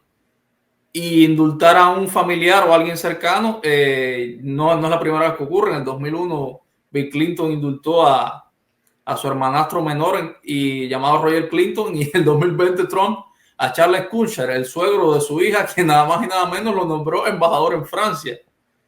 Por eso lo es cual, lo que en Cuba llamamos un hijo. Caerse para arriba. Eso sí es caerse para arriba. No llega a ser la magnitud familiar de un hijo, pero nos damos cuenta que no es algo que no se haya hecho antes, por supuesto. Y bueno, también llama también esto la atención de que es el presidente que menos indultos ha concedido, y bueno, ya al término de su carrera presidencial indulta a su propio hijo. Por lo cual, por supuesto que es un parteaguas mediático de hasta qué punto lo podía haber hecho o no. Si, no sé, desde la legislación norteamericana, si a un indulto se pueda retroceder, o si, bueno, incurrirá en otros conflictos legales. Ya sabremos más adelante qué consecuencias inmediatas tendrá este tipo de hechos. No sé a ti qué te parece. Bueno, yo, igual que tú, no soy experto en los temas, estoy descubriendo. Recuerda que no tenemos curso de iniciación en la nueva sociedad, tenemos que ir dando golpes e ir aprendiendo. Pero bueno, la pregunta es esa, ¿qué implicaciones? Pero bueno, la sociedad norteamericana está ahora mismo bastante polarizada, bastante dividida, y yo no sé, creo que no, pues, y además espero que no tenga gran trascendencia, sobre todo por el lado humano. Voy a apelar, ¿no? a que, a pesar de la polarización, existen muchas personas que, con independencia de su militancia partidista y su pendularidad, o sea, su oscilación, entiendan el lado humano. Sobre todo la economía norteamericana, el sistema político no se va a destruir por esto, al menos es lo que considero. Insisto, no somos nativos. Bueno, tú ni siquiera estás aquí, estás al lado allá. Pero bueno, la parte humana sí claramente se entiende, y yo creo que incluso los enemigos, los enemigos políticos de Biden, enemigo político, no enemigo a muerte ni nada, enemigo político, rival. Rival, vamos a llamarlo así, rival. Exacto, rival. Podrían también, cuando digo podrían, no es que se lo estoy pidiendo, es que me parece perfectamente normal que entre códigos de cierto caballero entiendan la implicación de este hecho, sobre todo por las condiciones específicas. Pero bueno, queda esperar. De todos modos, estaremos en este programa y si ocurre algo, igual quizás ya por compromiso, por un deber de haberlo mencionado, le demos seguimiento. Porque algunas de las cosas que pasan aquí, que mencionemos, quizás debamos siempre hacer esto por respeto a la audiencia. Bueno, otro tema que está candente todavía es en Corea del Sur, la debacle política que se ha sucedido a partir de que el martes pasado el presidente de Corea, Yoon Suk Yeol, decretó un estado de excepción, se podemos hacer una ley marcial, por lo cual suprimía todos los actos políticos, controlaba la prensa, desplegaba el ejército, lo cual significó un verdadero debacle social y político donde los militares tomaron el Congreso y para poder rebatir esta ley los parlamentarios coreanos brincaron cerca y se metieron y tuvieron una reunión de emergencia que no llegó ni a 5 horas de implementar esta ley, fue derogada de inmediato. Hay que recordar que este presidente coreano está gobernando sin mayoría en el parlamento, por lo cual no ha podido desplegar todo su paquete electoral o las leyes que ha querido, y es conocido sobre todo por la línea dura respecto a su vecino de Corea del Norte,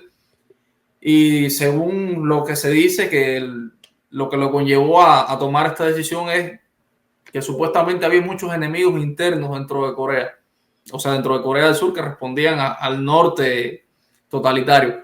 Pero haciendo un poco, excavando un poco más, por lo que me he podido informar también, su esposa, la primera dama de Corea del Sur, ha estado en el ojo de la polémica desde hace un tiempo atrás, sobre todo por su ostentoso modo de vida y que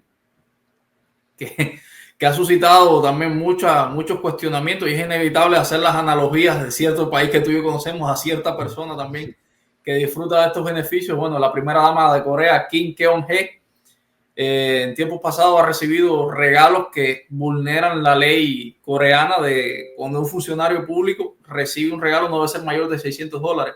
Dice que recibió kit de maquillaje y carteras de conocidas marcas que superaban los $2,000, por lo cual ha dado al traste de la primera dama, que se ha aprovechado de su posición y de que también en el mercado de la bolsa de valores no sé si es especulado o ha aplicado prácticas un poco condenables, digámoslo así, lo cual ha suscitado también de que la opinión pública esté totalmente en contra de quien rige ahora la política en Corea del Sur, y más reciente se enfrentó a una moción de censura, lo cual no pudo ser posible, y frente al Parlamento de Corea del Sur cientos de ciudadanos salieron a manifestarse para exigir la renuncia de este presidente, cuya popularidad está mordiendo el polvo, como la canción de Queen.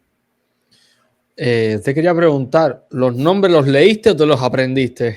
Un poco de dos. Un poco me quedé así, pero bueno, se lo sabe.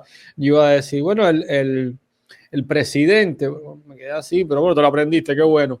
Sender, esto nos lleva, yo creo, o sea, más allá de lo que está pasando en Corea, yo creo que esto nos lleva a un problema que al menos hemos ido viendo en otros países, hemos ido, es que se nota, y es la cuestión de cómo tenemos a nivel de cultura popular una especie de ponderación excesiva del rol del presidente, del rol del jefe de gobierno, cuando en la práctica el ejercicio de gobernar es, en muchos países, en realidad es una especie de dupla entre el presidente, que es el que acapara toda la atención mediática, y su combinación con el Parlamento. ¿Por qué digo esto? Porque no se corresponde la funcionalidad real de los países democráticos en términos de cómo funciona en la práctica el ejecutivo, el ejercicio propiamente de gobierno, aunque el Parlamento es un legislativo, pero en la práctica va casi que marcándole el paso al ejecutivo en muchos aspectos.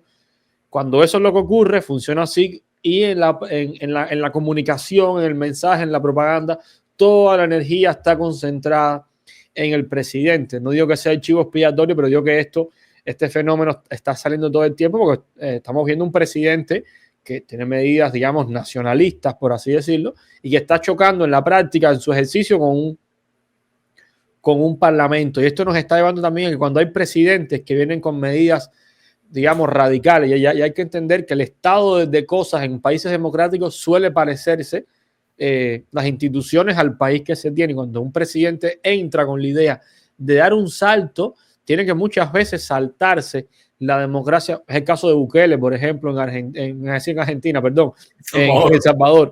Ya me mezclé a Bukele, hice el Bukele Milei. Se tiene que saltarse algunos mecanismos y ahí lo estamos viendo en Corea. Esto quizás sea un problema, a lo mejor en este programa queda como, bueno, ¿y esto qué cosa es? Que quizás sea un problema que habría que empezar a plantearse no solo a nivel de academia, que ya está circulando a nivel de academia, sino a nivel de la opinión pública, el debate público, es cómo las democracias modernas, las que estamos viviendo, están en muchos casos, para intentar frenar un tirano, están lidiando con un sistema que casi que se contradice a la hora de avanzar, o sea que le cuesta mucho establecer consensos para gobernar, sobre todo en casos como estos. Un presidente de un signo con un parlamento del otro es casi un presidente cojo, que además cuando intenta usar su fuerza como presidente, este no es el único caso ni va a ser el último, termina siendo torpedeado. No estoy defendiendo, ojo, ni bueno ni malo, es lo que está pasando, termina siendo frenado y torpedeado por el Parlamento. Y lo otro, en el caso de Corea del Sur, yo creo que esta noticia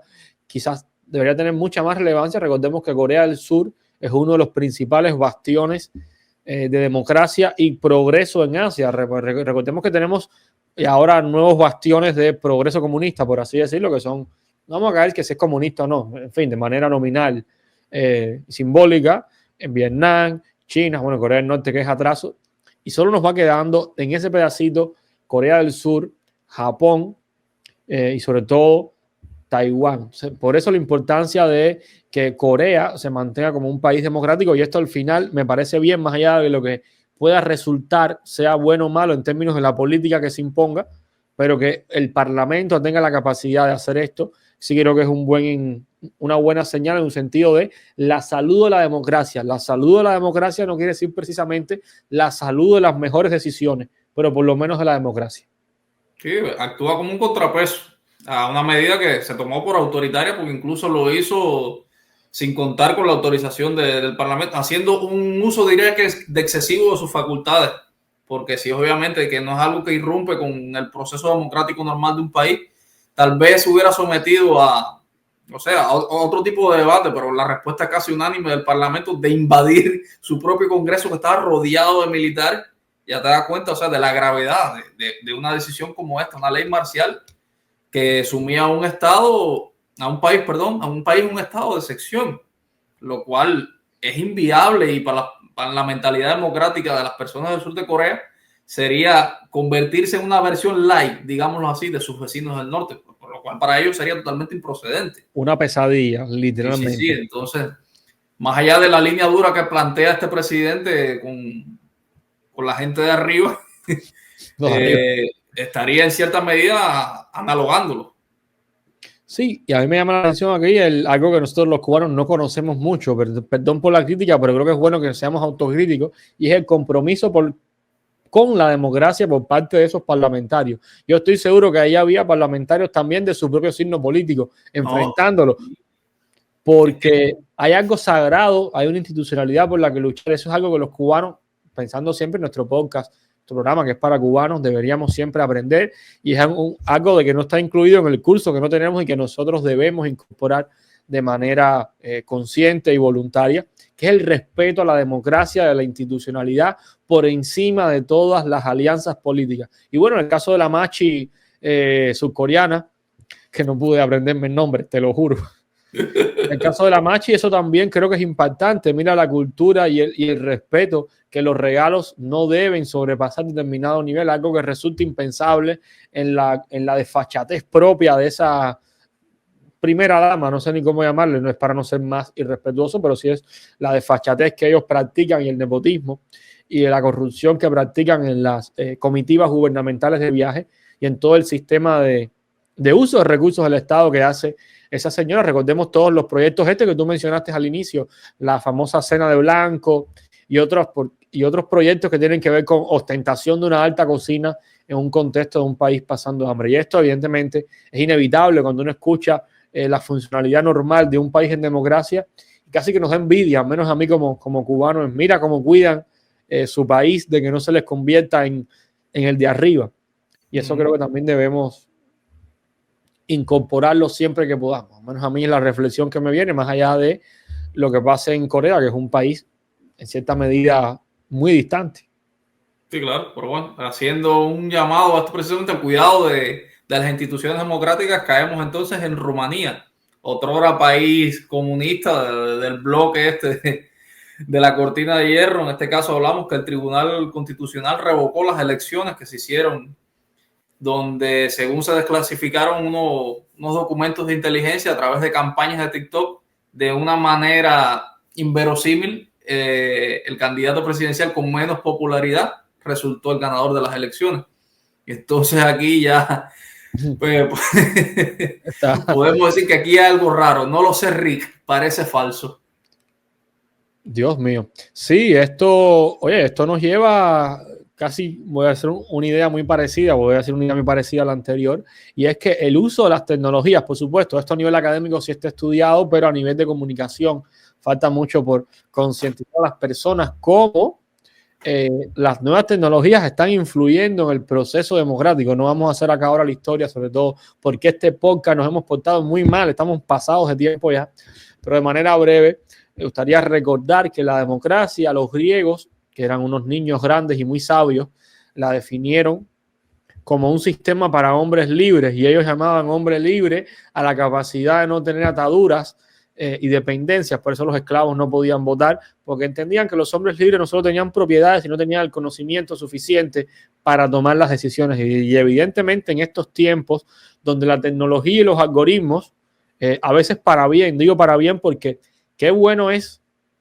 que te salgan en las redes sociales publicaciones y contenido que se parezca a lo que tú estás buscando, que se parezca a lo que te interese. Esa mal llamada y criticada, esa llamada burbuja y tan criticada a veces funciona, y a veces lo que uno necesita cuando entra a redes. O sea que no todo es negro, hay cosas buenas, cosas útiles, pero por el otro lado tenemos que esos algoritmos sirven para manipular y moldear, porque somos seres sugestionables, somos seres intuitivamente sesgados, según se ha demostrado científicamente. Esto se puede utilizar a favor y es muy peligroso. Ya estamos hablando de que si nuestro mundo depende de que podamos tomar decisiones, votar o no por algo, y que a su vez esas decisiones ya pueden ser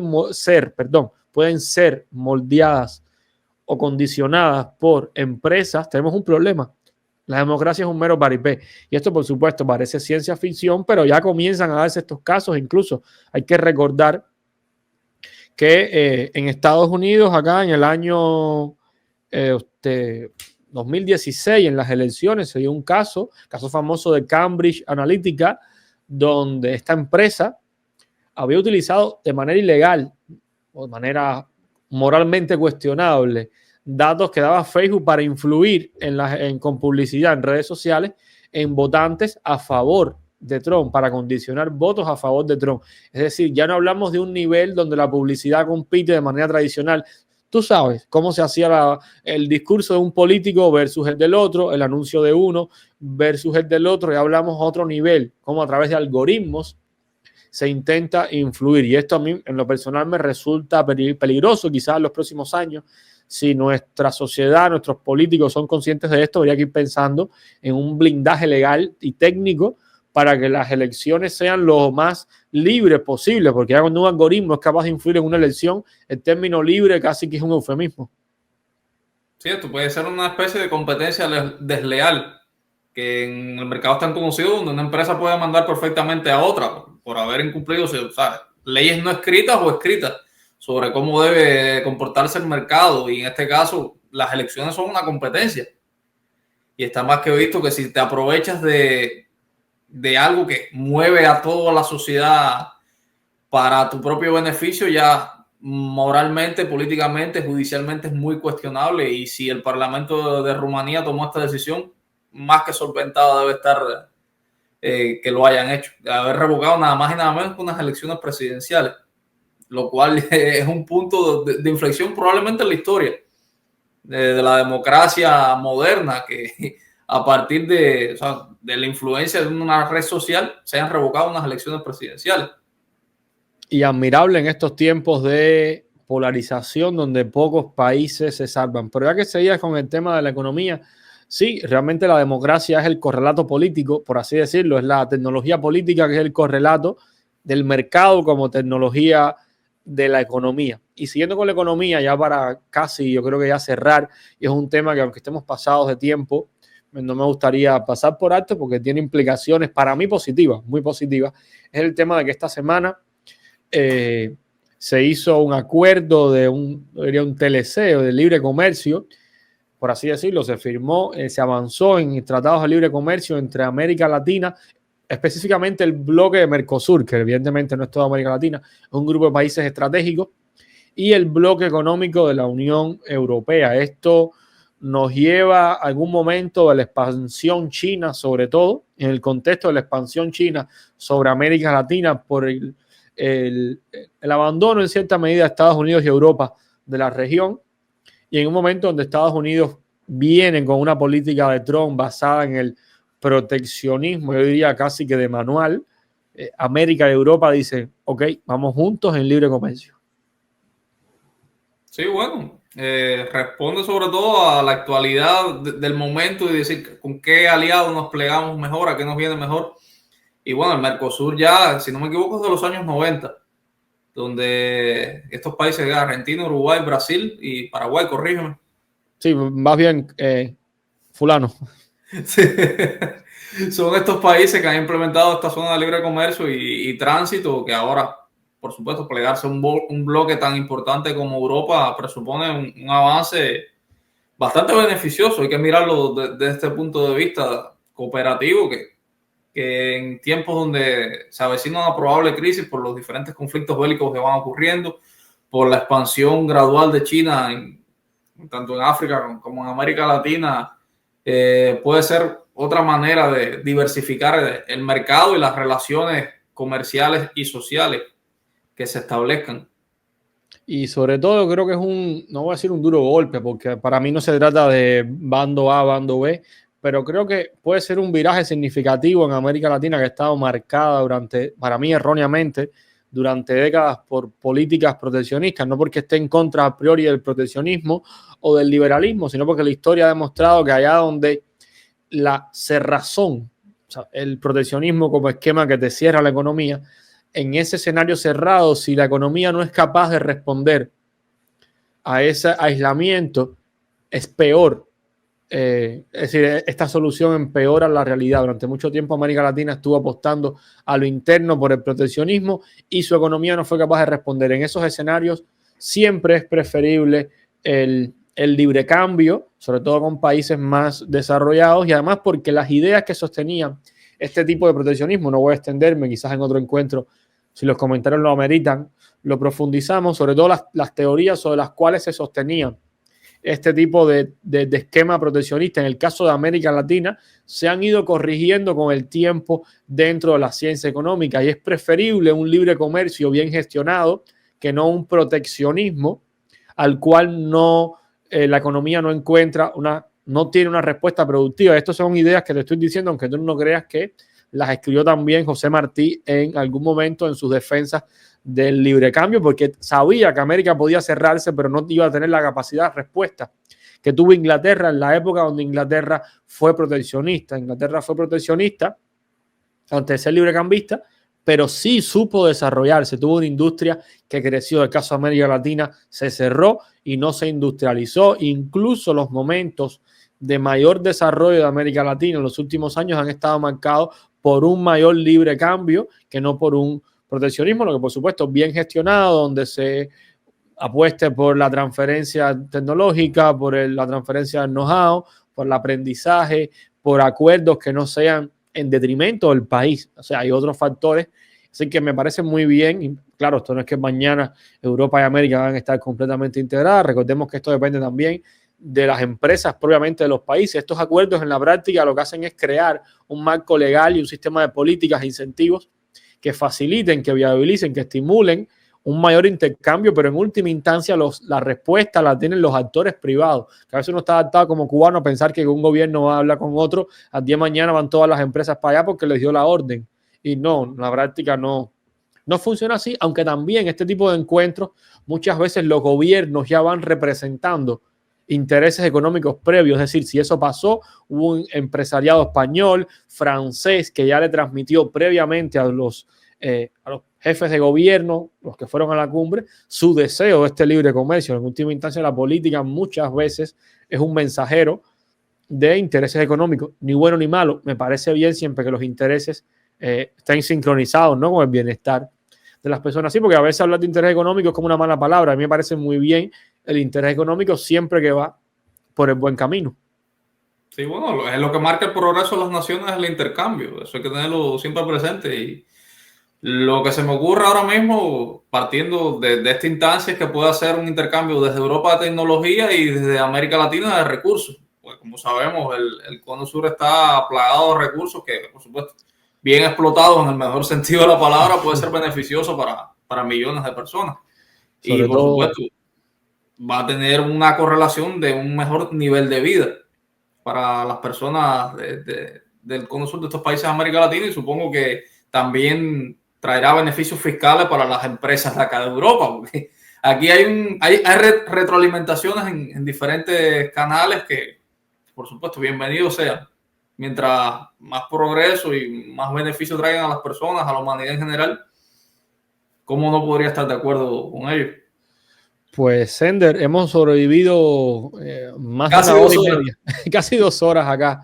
Pero bueno, ha sido muy bueno. Igual ya casi que cumplimos los objetivos de este programa, todos los temas. Quizás fuimos un poco extensos hoy, es verdad. Vamos a revisarnos, vamos a llamarnos capítulos. Vamos a Porque el quitar tema la lo java. ameritaba desde lo emocional, porque era inevitable exorcizar todo lo que teníamos dentro en el transcurso de la semana. Quisiera agradecerle a todas las personas que han llegado hasta esta instancia con nosotros. Por favor, reitero una vez más, no olviden suscribirse, compartir, comentar. Nuestro amigo Hayes a veces creo que le da un poco de penilla por este sentido extenderlo. Pero bueno, estamos aquí más que para hablar entre nosotros, para compartir con ustedes lo que pensamos y bueno, lo que ustedes piensan también, que lo reflejan en los comentarios. Agradecerles una vez más la permanencia y la fidelidad. Dime, Miguel, y despide el programa, por favor. Bueno, solo antes de terminar, me gustaría que nuestros amigos sepan que no en el próximo programa, no hay que exagerar, pero muy pronto, sobre todo cuando ya tengamos el micrófono para ti, estaremos haciendo las primeras pruebas de estos programas en vivo. Así que ya sabes, coger pomito de agua, todo lo que haga falta, porque queremos empezar también a interactuar. No vamos a hacer directas de estas de 3 y 4 horas, que bueno, que las haga muy bien. Creo que no tenemos ya salud para eso, pero sí aspiramos a hacer el programa en vivo para, sobre todo, tener la interacción, que es algo que nos gusta mucho, e irla teniendo en vivo. Así que muy pronto, esperen eso. Gracias por acompañarnos en este espacio. Nos sentimos muy cómodos siempre, insisto, con los comentarios. De verdad lo disfrutamos y espero que les haya gustado. Si les gustó, si no, pueden ayudar también. Compártanlo, suscríbanse, envíenselo a sus amigos, enemigos, redes sociales, todo lo que puedan. Gracias, nos vemos pronto. Fuerte abrazo. Y cómprenme el libro. Cierto, y compren el libro de Sender. Hasta la próxima. Chao.